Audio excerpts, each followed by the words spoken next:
A blessed day sa ating mga PNP personnel at sa ating mga life coaches at sa ating mga nanonood.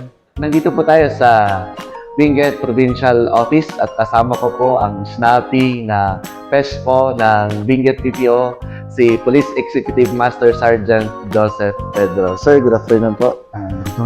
Okay, si PESPO po isa sa mga naka-first graduate ng ating 21st Leadership Century Training na ginanap natin dito sa PPO. So, sir, ano po yung greatest takeout nyo sa 21st Leadership Training, sir?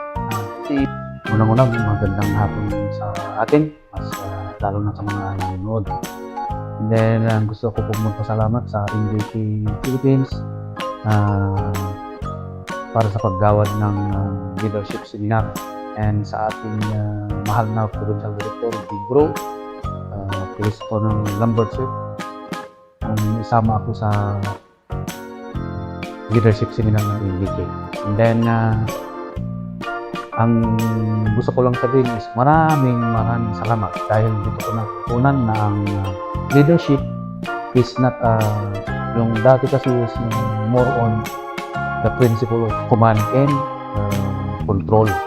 Noong dumating itong leadership seminar ng NJK, doon ko napansin na ang true leadership is care and more on care or collaboration. So, na hindi yung i-control natin yung tao, but ay more on empathy and caring with them and mentoring. Ganda po yung take-out ni sir, no? More on care and collaboration with mentoring. Yes. So, napakagandang lesson po sa atin. Dati is more on command and controlling.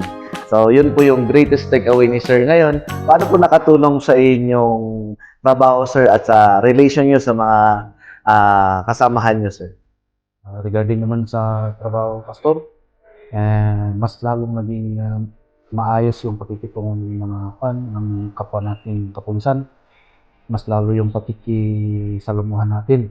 Kasi doon ko rin na-practice yung more on bridging the barriers na yung sa Module 1 ng leadership is na doon ko na internalize and na-appreciate na ganun pala talaga yung pag-communicate mas lalo doon sa feelings ng iba kasi mas lalo ang peaceful is the whole province and then kanya-kanyang iba-iba ang attitude. Ma-realize na yung pagiging sa take-aways kanina nasabi ko is mas maganda yung approach. Okay, so yun nga po, napakinggan natin mismo kay PESPO na it is more important bridging the barriers. So, maganda po sa atin. Totoo nga po no, may mga barriers nga po no, dahil malawak yung hawak nyo, sir. And napakaganda po na sa pakikitungo natin is magkaroon tayo ng bridging the barriers.